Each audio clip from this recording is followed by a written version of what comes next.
Hi all, ఎలా ఉన్నారు అందరూ? చాలా మంది చూసే ఉండుంటారు, గోల్డ్ రేట్ అయితే రోజు రోజుకి పెరిగిపోతుంది. ఆ పెరిగిపోతున్నప్పుడు మనకి ఆల్రెడీ గోల్డ్ కోసం సేవ్ చేసే వాళ్ళకి కానీ, లేదు అంటే సేవింగ్స్ ఆల్రెడీ స్టార్ట్ చేసి గోల్డ్ కొనుక్కుందాం అనుకున్న వాళ్ళకి కానీ, స్కీమ్స్ వేసిన వాళ్ళకి కానీ ఒక టెన్షన్ అయితే ఉంటుంది మనసులో. మనకి ఈసారి ఎన్ని గ్రామ్స్ వస్తాయో, మన దగ్గర ఉండే అమౌంట్కి మనం ఎన్ని గ్రామ్స్ కొనుక్కోగలమో అని ఒక టెన్షన్ అయితే ఉంటుంది. ఈ గోల్డ్ రేట్స్ చూసి భయపడైతే మనం సేవింగ్స్ని స్టాప్ చేయకూడదు. సేవింగ్స్ని అయితే కంటిన్యూ చేయాలి. మీరు గోల్డ్ కోసం సేవింగ్స్ కానీ స్టార్ట్ చేసి ఉంటే దాన్ని స్టాప్ చేయకుండా కంటిన్యూ అయితే చెయ్యండి. ఎందుకంటే మామూలుగా మనమైతే 10 గ్రామ్స్ కొనుక్కునే ప్లేస్లో ఇప్పుడు కానైతే 8.5 గ్రామ్స్ అలా కొనుక్కోగలము ఈ పెరిగిన గోల్డ్ రేట్కి. అలా అని మనం స్టాప్ చేసేసి అసలు కొనుక్కోకుండా కానీ ఉన్నామంటే ఎప్పటికీ కొనుక్కోలేము. ఎందుకంటే 2 ఇయర్స్ బ్యాక్ గానైతే 4000లో ఉన్నింది, లాస్ట్ ఇయర్ గానైతే 5000 ఉంది.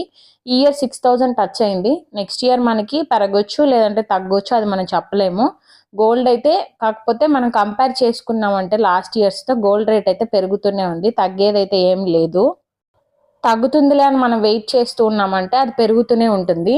మెయిన్గా మనం గోల్డ్లో ఇన్వెస్ట్ చేయాలన్నా, లేదంటే గోల్డ్ కొనుక్కోవాలి అని అన్నా, మనం జనరల్గా చేసే మిస్టేక్స్ ఏంటంటే, మనము ఫస్ట్ అయితే గోల్డ్ కొనుక్కోవాలి అనుకున్నప్పుడు క్యాలిక్యులేట్ చేసుకోకుండా వెళ్ళి గోల్డ్ కొనేసుకుంటాము. కొనుక్కున్న తర్వాత అయితే ఒకవేళ గోల్డ్ రేట్ తగ్గింది అని కానీ న్యూస్లో కానీ ఎక్కడైనా చూసామంటే, అయ్యయ్యో మనం కొనేసుకున్నామే గోల్డ్ రేట్ తగ్గిపోయిందని ఆలోచిస్తూ ఉంటాము. అలా అయితే ఎప్పుడు ఆలోచించకండి. వన్స్ మీరైతే గోల్డ్ కొనుక్కున్నారంటే ఇంకొకసారి వెళ్ళి గోల్డ్ తగ్గిందా పెరిగిందా అని అయితే ఆలోచించకండి. అలా మనం ఆలోచిస్తూ ఉన్నామంటే మనం కొనుక్కున్న వస్తువుని కూడా మనం చూసినప్పుడు దీనికి ఇంత పెట్టామే అని మనకు అనిపిస్తుంది. ఈ రోజు అయితే 6400 ఉంది. ఒకవేళ మనం ఈ రోజు కానీ వెళ్ళి గోల్డ్ కొనుక్కొని వచ్చామంటే తర్వాత మళ్ళీ ఒకవేళ 1 or 2 మంత్స్కి తగ్గినా కూడా, అయ్యో ఆ రోజు మనం కొనేసాము ఈ రోజు కొనుక్కో ఉండాల్సి ఉంది అని ఆలోచించామంటే మళ్ళీ అయితే మనం బాధపడతాము. అదే మనం ఎప్పుడు కూడా గోల్డ్ కొన్నప్పుడు ప్రజెంట్ ఈ రోజు ఎంత మనకు వచ్చింది, ఒక 1 మంత్ తర్వాత ఎంత వచ్చింది అని కాదు, ఒక 5 ఇయర్స్ కానీ లేదంటే 10 ఇయర్స్ తర్వాత మనం ఇన్వెస్ట్ చేసిన అమౌంట్కి మనకి ఎంత రిటర్న్ వచ్చింది అదైతే మనం క్యాలిక్యులేట్ చేసుకోవాలి.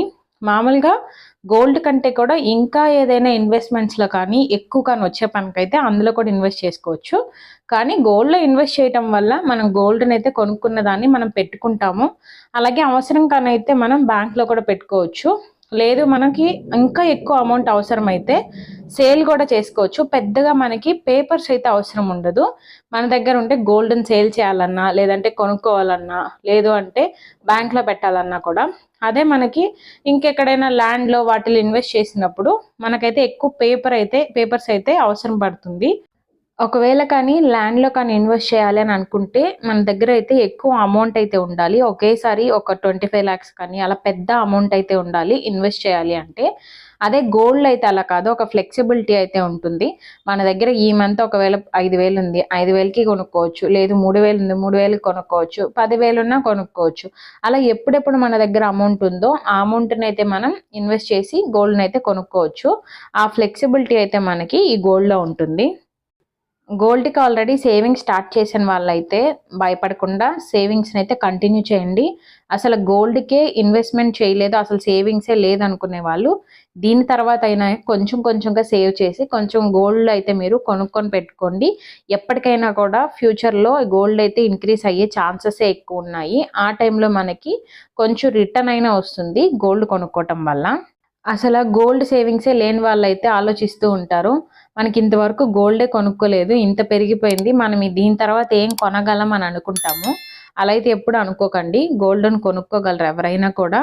కాకపోతే నేను చెప్పినట్టు ఇంతకుముందు 10 గ్రామ్స్ కొనే ప్లేస్లో ఇప్పుడు 8.5 గ్రామ్స్ 8 గ్రామ్సే కొనుక్కోగలరు ఈ పెరిగిన గోల్డ్ రేట్స్కి. అదొక్కటే డిఫరెన్స్. ఈ డిఫరెన్స్ని మనము 2 ఇయర్స్ 3 ఇయర్స్ బ్యాక్తో కంపేర్ కానీ చేసామంటే ఎంత పెరుగుంటుంది. ఇప్పుడు 2 ఇయర్స్ బ్యాక్ మనం 4000కి 45కి కొనుక్కునే వాళ్ళమి, ఇప్పుడు మనం 65 వచ్చిందంటే ఇంచుమించు 2000 రూపీస్ అయితే పెరిగిపోయింది. అయినా కూడా గోల్డ్ కొనే వాళ్ళు కొంటూనే ఉన్నారు, కొనుక్కోవాలి అనుకున్న వాళ్ళు కూడా కంటిన్యూ చేస్తూనే ఉన్నారు. ఇది కూడా అంతే.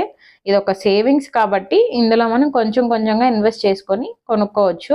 ఒకేసారి అమౌంట్ ఉండే వాళ్ళు వెళ్ళి కొనుక్కుంటూ ఉంటారు, ఒకేసారి అమౌంట్ లేని వాళ్ళు కొంచెం కొంచెంగా సేవ్ చేసుకొని గోల్డ్ని అయితే కొంటూ ఉంటారు. ఏదైనా అకేషన్స్ వచ్చినప్పుడు కానీ, బర్త్‌డేస్ కానీ, లేదంటే ఇంకా పెళ్లి రోజులు కానీ, ఇలాంటివి వచ్చినప్పుడు బట్టలకి ఎక్కువ ఖర్చు పెట్టకుండా గోల్డ్‌లో కానీ మనం ఇప్పుడు ఒకవేళ 2000 ఇచ్చారు మీకు. 500కి ఇప్పుడు వస్తున్నాయి డ్రెస్సులు. 500కి చీరలొస్తున్నాయి. 500కి బట్టలు కొనుక్కోవచ్చు. 500కి కొనుక్కొని మిగిలిన 1500ని పక్కన పెట్టేసి ఒక 2-3 మంత్స్ అలాగే సేవ్ చేసుకొని గోల్డ్‌ని కొనుక్కోవచ్చు. లేదు అనుకుంటే ఒకటి డిసైడ్ అవ్వండి. ప్రతి అకేషన్‌కి అంటే ఒక మ్యారేజ్ డేకి కానీ, లేదంటే ఏదైనా బర్త్‌డేస్ వచ్చినప్పుడు కానీ మధ్యలో అయితే ఒక గ్యాప్ ఉంటుంది గదా! కొన్ని మంత్స్ గ్యాప్ ఉంటుంది గదా! ఆ కొన్ని మంత్స్‌లో కొంచెంగా సేవ్ చేసుకొని, ఆ సేవ్ చేసిన అమౌంట్‌తో నేను ఈ అకేషన్‌కి ఈ గోల్డ్ కాయిన్ ఒకటి కొనాలి అని అనుకుంటున్నాను అని గాని ఫిక్స్ అయ్యి, ఇలా అకేషన్స్ టైమ్‌లో గాని కొనుక్కుంటూ కానీ వచ్చామంటే ఎలాగైనా ఒక సంవత్సరానికి 1 ఆర్ 2 మంత్స్ గ్యాప్ కనిస్తే ఒక 4 గ్రామ్స్ అయినా కూడా సేవ్ చేసుకోవచ్చు. మనం కానీ ఒక ప్రాపర్ ప్లాన్‌తో గాని సేవింగ్స్ చేసుకున్నామంటే ఎంత సేవ్ చేయాలి? ఎలా సేవ్ చేసుకోవాలనేది మన చేతిలోనే ఉంటుంది. ఒక బడ్జెట్ అనేదైతే చాలా అవసరము. ఎలాంటి జీతం వచ్చే వాళ్ళకైనా గూడా 10,000 వచ్చే వాళ్ళకైనా, 15,000 వచ్చే వాళ్ళకైనా కూడా ఒక బడ్జెట్ అనేది చాలా అవసరము. ఆల్రెడీ మన ఛానెల్‌లో కనైతే బడ్జెట్ ప్లాన్ ఎలా వేసుకోవాలి అనేసి వీడియో అయితే ఉంది. ఆ వీడియో లింక్ కూడా నేను డిస్క్రిప్షన్ బాక్స్‌లో ఇస్తాను. వీలైతే చెక్ చేయండి. అలా ఒక బడ్జెట్‌నైతే వేసుకొని ప్లాన్ చేసుకోండి ఎలా సేవ్ చేసుకోవాలి అనేసి. మంత్లీ కొంచెంగా సేవ్ చేసుకొని, ఆ సేవ్ చేసిన అమౌంట్‌తో కొంచెం గోల్డ్ కాయిన్స్ కానీ సేవ్ చేసి పెట్టుకున్నామంటే, అది ఫ్యూచర్‌లో మీకు కావాలనుకుంటే ఆర్నమెంట్ చేయించుకోవచ్చు. లేదు అనుకుంటే సేల్ కూడా చేసుకోవచ్చు. ఇలా ఒక ప్రాపర్ ప్లాన్‌తో కానీ సేవ్ చేసుకున్నామంటే గోల్డ్‌ని కొనుక్కోవచ్చు. గోల్డ్ రేట్ పెరిగిపోతుందని దాని గురించి ఆలోచిస్తూ ఉండకండి. మీకేమనిపిస్తుంది అదైతే మీరు చేయండి. సేవింగ్స్ కానీ ఉంటే మేము కొనుక్కోవాలి అని అనుకుంటే కొనుక్కోండి. కానీ ఎప్పుడు కూడా కొనేసుకున్న తర్వాత మళ్ళీ గోల్డ్ రేట్ తగ్గిందంటే తగ్గిపోయిందా అని బాధపడకండి. ఎందుకంటే మనం ఇది ఫ్యూచర్ ఇన్వెస్ట్‌మెంట్ మాత్రమే మనకి గోల్డ్. ప్రెజెంట్‌గా కానే కాదు. ఎందుకంటే ప్రెజెంట్ అయితే మనకి చేంజ్ అవుతూ ఉంటుంది గోల్డ్ రేటు. అదే ఫ్యూచర్‌లో కానైతే ఖచ్చితంగా ఇంక్రీజ్ అయితుంది. ఛాన్సెస్ ఎక్కువ ఉన్నాయి ఇంక్రీజ్ అవ్వడానికి. అందుకని ఎప్పుడు కూడా గోల్డ్ అనేది ఫ్యూచర్ ఇన్వెస్ట్‌మెంట్ గానే మనం కన్సిడర్ చేసుకొని, దానిలో అయితే మనం సేవ్ చేసుకొని కొనుక్కోవాలి. గోల్డ్ రేట్ అయితే 6,000 టచ్ అయిపోయింది. దీని తర్వాత ఒకవేళ తగ్గే ఛాన్సెస్ ఉన్నా కూడా ఒక 100, 200 అయితే తగ్గుతుంది. కానీ ప్రీవియస్ ఇయర్స్‌తో కనుక కంపేర్ చేసుకుంటే పెరిగే ఛాన్సెసే ఎక్కువున్నాయి.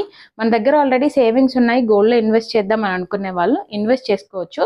కానీ వన్స్ కొనుక్కున్న తర్వాత గోల్డ్ రేట్ పెరిగిందా, తగ్గిందా అని ఆలోచించకుండా ప్రెజెంట్ ఫ్యూచర్‌కైతే ఇదొక ఇన్వెస్ట్‌మెంట్‌గా ఆలోచించుకొని ఇన్వెస్ట్ చేసుకోవచ్చు. ఇవాల్టికైతే ఇదే నా వీడియో. ఇలాంటి మరెన్నో వీడియోస్ కోసం ఛానల్‌ని అయితే లైక్, షేర్ అండ్ సబ్స్క్రైబ్ చేసుకోండి. Thanks for watching my video. Stay tuned. Bye bye.